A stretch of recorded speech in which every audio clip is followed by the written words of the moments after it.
আসসালামু আলাইকুম এভরিওয়ান। অদ্ভুতর মায়া গল্পের 7 নম্বর পার্ট। তো চলো বেশি কথা না কইয়া গল্প শুরু করা যাক। আরে আকাশ, তুমি অযথা রাগ করছো। তুমি আগে চেয়ারে বসো, তারপর আমি তোমায় বলছি। আমি বললাম আমি এখানে বসতে আসিনি, যা বলার এখনই বলো, আমার উত্তর চাই। তনু বললা আচ্ছা ঠিক আছে বলছি। আকাশ, যা বলেছি সবকিছুই সত্যি, আমি তোমায় কোনো মিথ্যা বলিনি, সবকিছু আমাদের প্ল্যান ছিল। আমি বললাম তাহলে সোহান ভাই কেন আমায় বললো তোমরা এমন কোনো প্ল্যান করোনি, আর উনি তোমার সত্যিকার অন্তে বয়ফ্রেন্ড? কাহিনী কি? যদি তোমার কথা আসলে সত্যি হয় তাহলে কেন আমায় সোহান ভাই ওই রকমটা বলছে? তনু বলল আকাশ, কাহিনী কিছুই না, আর সোহান সত্যি আমার কোনো বয়ফ্রেন্ড না। এই সোহান, তুই প্লিজ ওকে সত্যিটা বলে দে, না হয় আমার উপরে ঘূর্ণিঝড় আসবে। আমি আকাশকে সত্যিটা বহু আগেই বলে দিয়েছি। সোহান বলল ও আচ্ছা এই ব্যাপার, তুই তাহলে নিজেই আকাশ সাহেবকে সব সত্যি বলে দিয়েছিস? আমিও তো বলি, উনি এই ব্যাপারে জানলো কোথা থেকে? আকাশ সাহেব শুনুন, তনু যা বলছে সবকিছুই সত্যি, আমরা প্ল্যান করে আপনার সাথে ওই রকমটা করেছি। আর একটু আগে আমি আপনাকে মিথ্যা বলেছি, কারণ আমি জানতাম না তনু আগেই আপনাকে সব সত্যি বলে দিয়েছে। কারণ একটু আগে আমি সত্যিটা স্বীকার করিনি। সোহানের কথা শুনে আকাশের স্বস্তি ফিরে আসে, তবে রাগের মাত্রা আরো বেড়ে যায়। কারণ আকাশের সম্পর্কের মধ্যে কোনো প্রকার ঝামেলা চায় না। সে চায় সম্পর্কে লয়াল থাকার পাশাপাশি পরিপাটিভাবে সম্পর্কটা নিজেও নিভাবে, এবং তনুর থেকেও সে একই জিনিসটা আশা করে। কিন্তু সম্পর্কের মধ্যে নতুন করে কাণ্ড ঘটায় আকাশের রাগের মাত্রা বেড়ে গেছে। চোখ বড় বড় করে তনুর দিকে রাগান্বিত দৃষ্টিতে তাকিয়ে আছে আকাশ। ওপর দিকে তনু আকাশকে তার দিকে রাগান্বিত দৃষ্টিতে তাকিয়ে থাকতে দেখে বলে ওঠে, এই তুমি এখনো কেন রেগে আসো? সোহান তো তোমাকে সমস্ত সত্যি বলেই দিয়েছে, তাও অযথা কেন রাগ করে আসো বলো তো? আমি বললাম রাগ করে আসি কেন সেটা তোর জানতে হবে না, তুই ওনাকে এখন এখান থেকে চলে যেতে বল। আমার সত্যি বেশ রাগ উঠছে, আর কিছু সময় গেলে নিজেকে কন্ট্রোল করা আমার জন্য কিন্তু কঠিন হয়ে যাবে। আকাশের হাবভাব দেখে এবং আকাশের কথা শুনে তনু নিজেও বুঝতে পারে আকাশের সত্যি প্রচন্ডভাবে রাগ উঠে আসে। সোহানের এখন এখান থেকে চলে যাওয়াই ভালো, না হয় কখন কি হয় তার কোনো ঠিক নেই। পরিস্থিতি যে কোনো সময় ভয়ানক রূপ ধারণ করতে পারে। পরিস্থিতিকে অনুকূলে রাখার জন্য তনু সোহানকে বলে, সোহান তুই এখন এখান থেকে চলে যা, আমি কোনো সমস্যা হোক সেটা চাচ্ছি না। এমনিতেই আকাশ রেগে আছে, তার উপরে ওর কথা না শুনলে আমার উপরে যে কোনো সময় বিপদ আসতে পারে, তুই প্লিজ এখন চলে যা। সোহান বলল আচ্ছা আমি চলে যাচ্ছি। সোহান চলে যায়। আকাশের ভিতরে এখনো রাগ কাজ করছে। সোহান চলে গেছে, কিন্তু আকাশ নিজের রাগ এখনো কমাতে পারেনি। সে আগের নাই রাগ রয়ে গেছে আকাশের মধ্যে। সোহান চলে যাওয়ার পরও তনু আকাশকে রেগে থাকতে দেখে চেয়ার থেকে উঠে এসে আকাশের গালে হাত রেখে বলে, সোহান চলে গেছে, এবার তো রাগটা কমাও, আর কত রাগ করে থাকবে? আকাশ কোনো উত্তর দেয় না। তনু আকাশকে স্বাভাবিক করার চেষ্টা করাতে উল্টো আরও বিস্ফোরণ ঘটে আকাশের ভিতরে। আকাশের ইচ্ছা করছে তনুকে কঠিন একটা শিক্ষা দিতে, কিন্তু সেটা করা উচিত হবে কিনা আকাশ ভাবছে। তখনই আকাশের মনে হয় নিজের মনকে কিছু সময় প্রাধান্য দেওয়া উচিত, না হয় সবসময় মনকে দমিয়ে রাখার চেষ্টা করলে মনের সাথে নিজের একটা দ্বন্দ্ব শুরু হবে। আকাশ নিজের মনকে প্রশ্রয় দিয়ে সোজা তনুর গলা চেপে ধরে তনুকে পেঁচিয়ে নিয়ে গিয়ে দেয়ালের সাথে ঠেসে ধরে বলে, ওয়ানেক্স হচ্ছে সবচেয়ে বিশ্বস্ত বুকমেকার, যা পিএইচডি এবং সিরিয়া অ্যাপের অফিসিয়াল পার্টনার। এই অ্যাপসে আপনি cricket, football, tennis live match দেখতে এবং তাদের স্কোর ভবিষ্যৎবাণী করে সহজেই অর্থ উপার্জন করতে পারবেন। সেই সাথে বিএমডব্লিউ গাড়ি, আইফোন, ল্যাপটপ এবং আরও অনেক নগদ পুরস্কার জেতারও সুযোগ রয়েছে। এই অ্যাপটিতে আপনি crush crystal, under and over 21 ইত্যাদি গেম খেলে সহজেই আয় করতে পারবেন। আপনি বিকাশ, নগদ, রকেট ব্যাংক, ক্রিপ্টো, পেপল এবং অন্যান্য সহজ পদ্ধতির মাধ্যমে সহজেই আপনার জেতা টাকা তুলতে পারবেন। এখানে আপনি 24 ঘন্টায় 7 দিন গ্রাহক সহায়তা পাবেন। তাই এখনই পিন কমেন্টের লিঙ্ক ব্যবহার করে রেজিস্ট্রেশন করুন, অথবা গুগলে 1x সার্চ লিখে রেজিস্ট্রেশন করুন। আর হ্যাঁ, রেজিস্ট্রেশনের সময় আমার প্রোমো কোড ভোডো7 ব্যবহার করে প্রথমবার ডিপোজিটে 20,000 টাকা পর্যন্ত পান। মোবাইল ফোন ছুঁড়ে মেরে কপাল ফাটিয়েছিস, কিন্তু আমি কিছু বলিনি। গরম চা ছুঁড়ে মেরে পেটে ফুসকা ফেলেছিস, কিন্তু আমি কিছু বলিনি। অফিসের সকল কর্মচারীর সামনে সামান্য একটা ভুলের কারণে আমার যেভাবে ইচ্ছা হয়েছে লজ্জিত করেছিস, কিন্তু আমি তাও কিছু বলিনি। তবে আগামীতে যদি তোকে আমি সোহানের সাথে বিনা প্রয়োজনে মিশতে দেখি, তাহলে তখন কিন্তু আর চুপ থাকতে পারবো না। আজকের পর সোহানের সাথে তো সমস্ত বন্ধুপিরিত বন্ধ। অযথা কোনো কারণে না ফোনে কথাবার্তা বলবি, না সামনাসামনি। এক কথায় ওর সাথে কোনো কারণ ছাড়া কথাবার্তা বলবি না, মনে থাকবে আমার কথা? তনু কি উত্তর দিবে ভেবে পাচ্ছে না। আকাশ সবকিছু ফেলে সোহানের পিছনে কেন পড়েছে সেটা তনু বুঝে উঠতে পারছে না। চুপ করে আকাশের দিকে তাকিয়ে আছে তনু। কথার উত্তর না পেয়ে আকাশ তনুকে প্রশ্ন করে, কি হয়েছে, কথার উত্তর দিচ্ছিস না কেন? আমার কথা কি তোর কানে যায়নি? তনু বলল হ্যাঁ গিয়েছে। আমি বললাম তাহলে উত্তর না দিয়ে চুপ করে আছিস কেন, উত্তর দে। তনু বলল আচ্ছা ঠিক আছে, আমি আর সোহানের সাথে কোনো কারণ ছাড়া কথাবার্তা বলবো না। আমি বললাম মনে থাকে যেন। তনু বলল থাকবে। আকাশ তনুর জবানবন্দি পেয়ে তনুর গলা ছেড়ে দিয়ে বলে, নে এবার ছেড়ে দিলাম। আগামীতে বিনা প্রয়োজনে সোহানের সাথে কোনো কথাবার্তা বলতে দেখলে তো শ্বাসনালী সজোরে চেপে ধরবো। এবারের মতো বেঁচে গেছিস, পরের বার গলা চেপে ধরলে কিন্তু সোজা উপরে চলে যাবি বলে দিলাম। তনু বলল, না আমি আর কোনো কারণ ছাড়া সোহানের সাথে কথাবার্তা বলবো না, কারণ আমি চাই না ওর কারণে আমাদের মধ্যে কোনো ঝামেলা হোক। আমি বললাম আমি ওই কারণে বিনা প্রয়োজনে কথা বলতে না করেছি। তনু বলল আমি বললাম সরি তনু। তনু বলল, ওমা সরি কেন? আমি বললাম তুই তাকারি করার জন্য এবং রেগে গিয়ে গলা চিপে ধরার জন্য। তনু বলল, আরে সমস্যা নেই, আমি বুঝতে পেরেছিলাম তোমার অনেক রাগ উঠেছে। আমি বললাম ধন্যবাদ বোঝার জন্য। আচ্ছা এবার আমি গেলাম। তনু বলল, না এখন আর যেতে হবে না, আর অল্প কিছু সময় বাকি আছে লাঞ্চ টাইমের, একেবারে লাঞ্চ করে তারপর যেও। আমি বললাম আচ্ছা ঠিক আছে, লাঞ্চ করে যাব, তবে এখন গিয়ে খাবার নিয়ে আসি। তনু বলল, আজব, তুমি খাবার আনবে কেন? আমি বললাম, ওমা কেন, কি হয়েছে? আমি তোমার অ্যাসিস্ট্যান্ট, আমি খাবার আনলে সমস্যা কোথায়? তনু বলল, অনেক সমস্যা আছে। তুমি অ্যাসিস্ট্যান্ট সেটা ঠিক আছে, তবে তুমি আমার হাজব্যান্ডও। আগে নয় সেটা বুঝিনি, তাই তোমাকে ফরমাইশ করেছি এটা ওটা করতে। তবে বর্তমানে বুঝার পর একই ভুল আবার করব সেটা তো হতে পারে না। আমি নিজে বসে থেকে তোমাকে খাবার আনতে পাঠাবো সেটা তুমি ভাবলে কি করে? তুমি বসো, আমি ক্যান্টিনে ফোন দিলেই তারা খাবার পাঠিয়ে দিবে, তোমার অযথা কষ্ট করতে যেতে হবে না। আমি বললাম আচ্ছা। তনু ক্যান্টিনে ফোন দিয়ে দুটো খাবার পার্সেল করতে বলে। তনুর কথা মতো কিছু সময় পর ক্যান্টিন থেকে একটা ছেলে দুইটা খাবারের পার্সেল তনুর কেবিনে নিয়ে যায়। হাত দিয়ে আকাশ আর তনু খেতে আরম্ভ করে। খাবার এক পর্যায়ে তনু মহব্বত করে এক লোকমা খাবার নিজের হাতে আকাশকে খাইয়ে দেয়। আকাশ ও তনুর দেখা দেখি একই কাজ করে, এক লোকমা খাবার নিয়ে সেও তনুকে খাইয়ে দেয়। দুজন দুজনকে মহব্বত দেখানোতে ব্যস্ত, কিন্তু তাদের কোনো আইডিয়াই নেই তাদের সামনে যে একটা বাধা আসতে চলেছে। আকাশের কথায় তনু সোহানকে চলে যেতে বলায় সোহান তাদের সামনে কোনো রিয়াকশন না করলেও ভিতরে ভিতরে বেশ অপমান বোধ করে বিষয়টা নিয়ে। সোহানের অনেকটা গায়ে লেগেছে দুজনের আচরণে, বেশি গায়ে লেগেছে আকাশেরটা, কারণ তনু নিজ থেকে এমনটা করেনি, আকাশের কথাতেই সে এমনটা করেছে। সোহান প্রতিশোধ নিবে বলে একটা ফন্দি করতে করতে বাসায় ফিরে আসে। বাসায় ফিরে ফ্রেশ হয়ে নিজের পরিবারের সদস্যদের সাথে খেতে বসে। মাঝামাঝি অবস্থায় সোহানের মা রোকেয়া বেগম সোহানকে বিয়ের বিষয় নিয়ে জিজ্ঞেস করে সে বিয়ের বিষয় নিয়ে কিছু ভেবেছে কিনা। সোহান নিজের মাকে জানায় সে বিয়েতে রাজি, এবং সেই সঙ্গে ফোন থেকে তনুর ছবি বের করে নিজের মাকে দেখিয়ে বলে তনুকে সে বিয়ে করতে চায়। সোহানের মা রোকেয়া বেগম ছেলের কথায় বেশ খুশি হয়, তবে সোহানের দেখানো ছবি দেখে রোকেয়া বেগম নিজের ছেলেকে প্রশ্ন করে, এটা তো তোর বান্ধবী তনু, তুই তাকে কেন বিয়ে করতে চাইছিস? সোহান বলে, হ্যাঁ মা, সে আমার বান্ধবী তনু, আর কেন আমি তাকে বিয়ে করতে চাইছি সেটা অজানাই থাক। সোহানের মা বলল, আচ্ছা ঠিক আছে, সেটা না হয় অজানাই থাকলো, কিন্তু সে কি তোকে বিয়ে করবে? সোহান বলল, সঠিক বলতে পারছি না, তবে তুমি ওর মায়ের সাথে কথা বলো। সোহানের মা বলল, ঠিক আছে, আমি আগামী কালকেই তনুর মায়ের সাথে কথা বলবো ওর বাসায় গিয়ে, দেখি কতদূর কি হয়, এবার তুই খেয়ে নে। সোহান বলল, আচ্ছা। সোহানের মা রোকেয়া বেগম পরের দিন তনুর বাসায় যায় বিয়ের বিষয় নিয়ে কথাবার্তা বলতে। তনু বাসায় নেই, সেই সকালে উঠে নাস্তা করে অফিসে চলে গিয়েছে।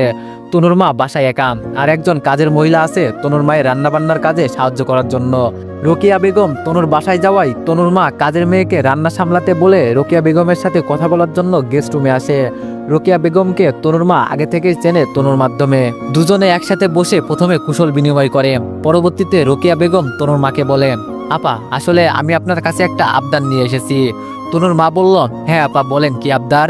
সোহানের মা বলল, আপা আমার ছেলে সোহানকে বিয়ের জন্য বউ আগ থেকেই বলে আসছি, কিন্তু সে রাজি না, তবে শেষমেশ গতকাল সে রাজি হয়েছে, কিন্তু সে তনুকে বিয়ে করতে চায়। তনুর মা বলল, যাক শেষমেশ রাজি হয়েছে, এতে শুক্রিয়া, তবে সোহান আর তনু তো ভালো বন্ধু, কিন্তু সোহান হুট করে তনুকে কেন বিয়ে করতে চাইছে? সোহানের মা বলল, আপা সেটা আমি নিজেও জানি না, সোহান গতকাল বিয়ের জন্য রাজি হওয়ার পর তনুর ছবি দেখিয়ে বলল তাকে বিয়ে করবে, তাই আপনার কাছে আবদার নিয়ে এসেছি। আপা আপনি যদি আপনার মেয়েটাকে আমার ছেলের সাথে বিয়ে দিতেন তাহলে অনেক বেশি খুশি হতাম। তনুর মা বলল, সোহান কেন তনুকে বিয়ে করতে চাইছে সেটা সে ভালো জানে, তবে আমার এতে কোনো মাথা ব্যথা নেই, কারণ মেয়ের হাত চাইতে যে কেউ বাসায় আসতে পারে, কিন্তু আপা আপনার কথা রাখা আমার পক্ষে সম্ভব না। সোহানের মা বলল, কেন সম্ভব নয় আপা? কেন, আমার ছেলে কি তনুর যোগ্য না, বা আমার ছেলেকে কি আপনার মেয়ের জামাই হিসাবে পছন্দ হয় নাই? তনুর মা বলল, না আপা আসলে এমনটা নয়। সোহানের মা বলল, তাহলে সমস্যা কোথায় আপা? তনুর মা বলল, আসলে তনুর তো বিয়ে হয়ে গেছে। সোহানের মা বলল, কি, তনুর বিয়ে হয়ে গেছে মানে? কই, আমরা তো কিছুই শুনলাম না, কখন বিয়ে হলো তনুর, আর কিভাবে হলো? তনুর মা বলল, আপনি শোনেননি, সেটা তো বউ পরে আসছে, বিয়ের বিষয় নিয়ে তো আমি নিজেও আগে জানতাম না। সোহানের মা বলল, তাহলে কিভাবে কি হয়েছে? তনুর মা বলল, তনু নিজেই আমার স্বামীর বিজনেস পার্টনারের ছেলে আকাশকে কিছুদিন আগে বিয়ে করেছে। সোহানের মা বলল, বলেন কি? তনুর মা বলল, হ্যাঁ এটাই সত্য। তনু আকাশকে বিয়ে করার পর এসে আমাকে তাদের বিয়ের বিষয়ে জানিয়েছে। দুঃখিত আপা, আপনার আবদারটা রাখা আমার পক্ষে সম্ভব হলো না। সোহানের মা বলল, আরে আপা, দুঃখিত হওয়ার কিছুই নেই। আপনার মেয়ে যেহেতু বিয়ে করে নিয়েছে, তাহলে এতে আপনি আমার আবদার রাখবেন কি করে? তনুর মা বলল, সোহানের মা বলল, আচ্ছা আপা, তাহলে আর কি করার, আমি তাহলে এবার চলি। তনুর মা বলল, আরে কোথায় যাচ্ছেন? চা খেয়ে যান। সোহানের মা বলল, আপা আজকে নয়, অন্য একদিন খাবো। আমি বাসায় কাজ ফেলে তাড়াহুড়ো করে এসেছি। তনুর মা বলল, আচ্ছা ঠিক আছে তাহলে। রোকেয়া বেগম তনুর বাসা থেকে ফিরে এসে সোহানকে ফোন করে সমস্ত কিছু জানায়। সোহানও বাসায় নেই, নিজের বাবার অফিসের দেখাশোনা করেছে। রোকেয়া বেগমের মুখে সমস্ত কিছু শুনে সোহানের মাথা খারাপ হয়ে যায়। কারণ প্রথমত তনুর মা না করে দিয়েছে, দ্বিতীয়ত তনু যে আকাশকে বিয়ে করেছে সেই বিষয় সোহান কিছুই জানে না। রাগে পিত্তি ফেটে যাচ্ছে সোহানের। প্রতিশোধ নেওয়ার তাড়নাটা আরো বেড়ে গিয়েছে সোহানের, কিন্তু প্রতিশোধ নেওয়ার মতো সমস্ত রাস্তায় বন্ধ। নিজেকে কন্ট্রোল করতে না পেরে অফিসে বসেই সিগারেট জ্বালিয়ে দিয়ে টানতে থাকে সোহান। অপরদিকে তনু একটা ফাইল নিয়ে আটকে গেছে। পরিপূর্ণ এক্সপিরিয়েন্স থাকা সত্ত্বেও তনুর দক্ষতা আজকে কাজে দিচ্ছে না, গুলিয়ে যাচ্ছে সবকিছু। টাচ করতে গিয়ে একের পর এক গন্ডগোল করছে ফাইলটার মধ্যে। খুব দরকারি ফাইল, কিভাবে ফাইলটা কমপ্লিট করবে তনুর মাথায় কাজ করছে না। এমতো অবস্থায় আকাশের কথা মাথায় আসে তনুর। সাহায্যের জন্য কেবিন থেকে বেরিয়ে আকাশের কাছে গিয়ে বলে, আকাশ একটা সমস্যায় পড়েছি। আমি বললাম, কি সমস্যা তনু? তনু বলল, খুব দরকারি একটা ফাইল নিয়ে বসেছিলাম, কিন্তু সেটা কেন জানি আমার দ্বারা কমপ্লিট হচ্ছে না। যতই চেষ্টা করছি ততই আরো ঝামেলা পাকছে। তুমি কি একটু পারবে ফাইলটা ঠিকঠাক ভাবে কমপ্লিট করতে? আমি বললাম, পারবো। আর না পারার কি আছে? আমার হয়তো বর্তমানে অফিস আদালত নেই, কিন্তু কাজ আমি ভুলিনি, হাত ঠিক আগের মতোই আছে। তবে একটা কথা, তোমার অফিসে তো দক্ষ অনেক কর্মচারী আছে, তুমি চাইলেই তো তাদেরকে দিয়েও করাতে পারো। তনু বলল, হ্যাঁ অফিসে দক্ষ অনেক কর্মচারী ঠিকই আছে, তবে সবাইকে দিয়ে সব কাজ করানো যায় না। তাই নিজেই বসেছিলাম ফাইলটা নিয়ে, কিন্তু সম্পূর্ণ করতে না পারাই তোমার কাছে এসেছি। আমি বললাম, আচ্ছা ঠিক আছে, আমাকে এনে দাও, আমি ফাইলটা কমপ্লিট করে দিচ্ছি। তনু বলল, এখানে নয়, তুমি নিজেই আমার কেবিনে চলো, কেবিনে গিয়ে বসে বসে শান্ত মাথায় কাজ করবে। আমি বললাম, আচ্ছা। আকাশ তনুর কেবিনে গিয়ে ফাইলটা নিয়ে কাজ করতে শুরু করে। ফাইলটা হচ্ছে অফিসের এ যাবৎকালে যেই কয়টা ডিল হয়েছে বা যেই কয়টা প্রজেক্ট নিয়ে কাজ করেছে সেই সবের হিস্ট্রি নিয়ে। আকাশ ফাইলটাতে হাত দেওয়া মাত্রই বুঝে ফেলে তনু কেন অন্য কোনো কর্মচারী দিয়ে এই কাজটা করায়নি। আসলে তনু অন্য কাউকে দিয়ে এই কাজটা করালে তার অফিসের অনেক তথ্য সম্পর্কে জেনে যাবে, তাই তনু কাজটা আকাশকে করতে দিয়েছে। তনু হয়তো আকাশকে অনেক বেশি বিশ্বাস করে। আকাশ কাজ করতে শুরু করে। তনু নিজের চেয়ার রেখে আকাশের পাশে চেয়ারে চুপ করে বসে আকাশের কাজ দেখতে থাকে। কিছুক্ষণ পর আকাশের পাশে গিয়ে তনু আকাশকে বলে, আকাশ তুমি কাজ করো, আমি একটু কেবিন থেকে হেঁটে উঠে আসি, আর সঙ্গে দেখেও আসি কে কিভাবে কাজ করছে। আমি বললাম, আচ্ছা। তনু বলল, আর হ্যাঁ, ফাইলটা দুপুরের আগে কমপ্লিট করে ফেলো, কারণ আজ দুপুরে দুইজন মিলে বাইরে খাবার খাবো এবং সেই সঙ্গে দুইজন মিলে কিছু সময় ঘোরাঘুরি করব। অনেক কয়দিন হয়ে গেছে দুইজন পার্সোনাল সময় কাটাই না। আমি বললাম, আচ্ছা ঠিক আছে। তনু আকাশকে কাজ করতে দিয়ে কেবিনের বাইরে চলে যায়, আর আকাশ খুশি মনে কাজ করতে থাকে। তনু কেবিনের বাইরে গিয়ে অফিসের ভিতরেই হাঁটাহাঁটি করার পাশাপাশি কর্মচারী কিভাবে কি কাজ করছে সেটা দেখছে। কিছু সময় পর তনুর কাছে সোহানের ফোন আসে, কিন্তু তনু ফোন রিসিভ করে না। সোহান তনুকে লাগাতার ফোন দিতেই থাকে। তনু এক পর্যায়ে গিয়ে অফিসের এক সাইডে গিয়ে সোহানের ফোন রিসিভ করে। সোহান তো রেগে মেগে আগুন। উত্তেজিত কণ্ঠে তনুকে বলে, কি হলো, এত সময় ধরে ফোন রিসিভ করছিলে না কেন? তনু বলল, কাজ করছিলাম তাই ফোন দেখতে পারিনি। আচ্ছা বল কি হয়েছে? সোহান বলল, তনু তোর আর আকাশের নাকি বিয়ে হয়েছে, এটা কি সত্যি? তনু বলল, সত্যি মিথ্যা পরে আসছে, কিন্তু তুই এটা বল যে আমার আর আকাশের বিষয়ে তুই জানলি কি করে? সোহান বলল, তনু সত্যি বেশি দিন লুকিয়ে থাকে না, এক সময় না এক সময় সত্যিটা মানুষের সামনে চলেই আসে। আর আমি সত্যিটা জেনেছি তোর মায়ের মাধ্যমে, কিন্তু এবার বল যে তুই আমাকে এই বিষয় কেন জানাসনি? তনু বলল, সোহান কেন জানাইনি সেটা আমার মধ্যেই থাক। সোহান বলল, না আমাকে কারণ বলতেই হবে তোর। তনু বলল, সোহান আমি এই বিষয় নিয়ে কথা বলতে আপাতত ইন্টারেস্টেড না, আমি ফোন রাখলাম, আমার গুরুত্বপূর্ণ কাজ আছে। তনু টুস করে ফোনটা কেটে দেয়। সোহানের রাগ চূড়ায় পৌঁছে যায়। তনু ফোন কেটে দেওয়ায় হাতে থাকা ফোনটা সজোরে দেয়ালে ছুঁড়ে মারে। রাগ চরম সীমানায় পৌঁছে গেছে সোহানের, তাকে ফসফস করতে থাকে সে। অপরদিকে তনু ফোন কেটে দিয়ে কর্মচারীদের কাজ দেখায় ব্যস্ত হয়ে পড়ে। দেখতে দেখতে দুপুর হয়। তনু কেবিনে চলে যায়। আকাশের কাজও শেষ, নিখুঁতভাবে ফাইলটা কমপ্লিট করেছে আকাশ। তনু খুশি হয়ে আকাশের কপালে একটা চুমু এঁকে দেয়। পরবর্তীতে ফাইল সামলে রেখে আকাশকে সঙ্গে নিয়ে অফিস থেকে বেরিয়ে পড়ে। গাড়ি ড্রাইভ করে প্রথমে দুইজন একটা রেস্টুরেন্টে গিয়ে খাওয়া দাওয়া করে। খাওয়া দাওয়া শেষে রেস্টুরেন্ট থেকে বেরিয়ে ভরা দুপুরে কঠোর রোদের মধ্যে দুজন একটা পার্কে যায়। পার্ক পুরো খালি, আর এই দুপুরবেলায় কে বা পার্কে ঘুরতে আসে? আকাশ আর তনু ছাড়া পার্কে আর তেমন কেউই নেই। পার্কের এক পাশে ছায়ার মধ্যে দুইজন একটা বেঞ্চের উপরে বসে। তনু বেঞ্চে বসে আকাশের কাঁধে মাথা রেখে পিছন থেকে হাত দিয়ে আকাশকে জড়িয়ে ধরে। আকাশের ভিতরে খুশির জোয়ার বইছে। তনু আকাশের কাঁধে মাথা রেখে তাকে জড়িয়ে ধরায়। আকাশ মুহূর্তটাকে উপভোগ করতে থাকে, সেই সঙ্গে সারা জীবন তনুর সাথে এভাবে হাসি খুশি থাকার পরিকল্পনা করতে থাকে। এমন সময় হুট করে আকাশের মনে একটা প্রশ্ন জাগে, তনু তার সাথে আজীবন এভাবে থাকবে তো? কারণ তনু তো তাকে শুধু 3 বছরের জন্য বিয়ে করেছে। এই বিয়েটা শুধু 3 বছরের জন্য, কথাটা মনে পড়তেই চেহারা মলিন হয়ে যায় আকাশের। চোখ মুখ কালো করে তনুকে প্রশ্ন করে, আচ্ছা তনু, তুমি কি আমায় 3 বছর পর ছেড়ে চলে যাবে? তনু বলল, আজব, ছেড়ে কেন যাব? আমি বললাম, তাহলে এগ্রিমেন্টের মাধ্যমে শুধু 3 বছরের জন্য কেন বিয়ে করেছো? তনু বলল, আসলে সেটা করেছি তোমার উপরে বদলা নেওয়ার জন্য।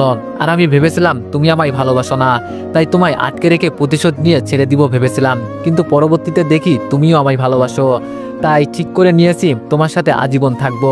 আর এগ্রিমেন্ট বাতিল করে দুইজন সারা জীবনের জন্য আবারও বিয়ে করব। আমি বললাম, সত্যি? তনু বললাম, আমি বললাম, কিন্তু তনু, আমার যে কিছুই নেই বর্তমানে, আমায় বিয়ে করলে তো তোমার তেমন কোনো ফায়দা হবে না। তনু বলল, আকাশ, ফায়দার জন্য সবাই বিয়ে করে না, আর আমার ফায়দার কোনো প্রয়োজন নেই। নিজের যেটুকু আছে সেটা দিয়ে চলবে আমার।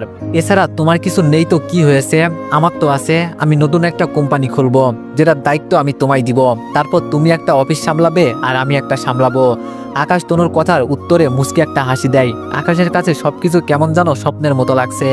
যেই মেয়েটা প্রতিশোধ নেওয়ার জন্য 3 বছরের এগ্রিমেন্ট করেছে, সেই মেয়েটাই আজ তাকে নিয়ে সারা জীবন কাটানোর পরিকল্পনা সাজাচ্ছে।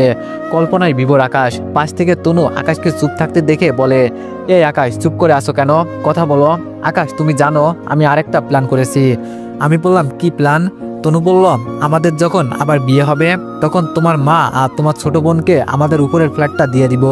তাহলে আমাদের আর বেশি সময় নষ্ট হবে না শ্বশুর বাড়িতে যাতায়াত করতে। এছাড়া 2 বেয়ান মিলে একসাথে সবসময় গল্পগুজব করতে পারবে। তনুর কথা শুনে আকাশ খুশিতে আত্মরা হয়ে তনুকে এক হাত দিয়ে নিজের কিছুটা কাছে টেনে নেয়। এরপর সেও তনুর দিকে এগোতে থাকে। তনু আকাশের এগোনো দেখে চোখ বন্ধ করে ফেলে, কারণ সে বুঝতে পারে যে আকাশ এখন কি করবে, তাই সে চোখ বন্ধ করে ফেলেছে। আকাশ তনুর দিকে এগিয়ে গিয়ে তনুর উষ্ণ ঠোঁটে নিজের ঠোঁট ছোঁয়ায়। তনু আকাশকে রেসপন্স করছে। দুজনে কিছুটা সময় ঠোঁটের ব্যায়াম করে। এরপর একে অপরকে ছেড়ে দিয়ে কথাবার্তা বলে অনেকটা আনন্দের মুহূর্ত কাটায়। বিকাল হয়ে এসেছে। দুজন পার্ক থেকে বেরিয়ে বাসায় যাওয়ার উদ্দেশ্যে গাড়িতে এসে বসে। তনু গাড়ি ড্রাইভ করে আকাশকে বাড়ি অবধি পৌঁছে দিয়ে নিচ থেকে আকাশের সঙ্গে গিয়ে আকাশের মা রহিমা বেগমের সাথে দেখা করে। এরপর দেখা সাক্ষাৎ শেষ করে নিজের বাড়িতে ফিরে আসে। বাড়িতে আসার পর তনুর মা তনুকে সোহানের মায়ের বিষয়ে বলে। তনু বেশ অবাক হয়। সোহানের মা সোহানের জন্য বিয়ের কথা বলতে এসেছিল এই কথা শুনে। তবে তনু অবাক হলেও বিষয়টা নিয়ে বেশি একটা মাথা ঘামায় না, নিজের মতো স্বাভাবিক থাকে। দিন কাটতে থাকে। যত দিন কাটছে ততই তনু আর আকাশের সম্পর্ক মজবুত হচ্ছে। একে অপরকে রেখে অল্প সময়ের জন্য তারা থাকতে পারে না। অফিসে থাকলে আকাশের সারাটা সময় তনুর কেবিনেই কাটে, আর বাড়িতে গেলে সর্বক্ষণ ফোনে লেগেই থাকে একে অপরের সাথে। এছাড়া তনু প্রায় সময় আকাশের সঙ্গে করে নিজের বাড়িতে নিয়ে যায়। তনুও প্রায় সময় আকাশের বাড়িতে আসে। 2 পরিবারই অনেক খুশি আকাশ আর তনুর সম্পর্কে। কিন্তু কথাই আছে না, সুখ বেশিক্ষণ মানুষের কপালে দীর্ঘস্থায়ী হয় না।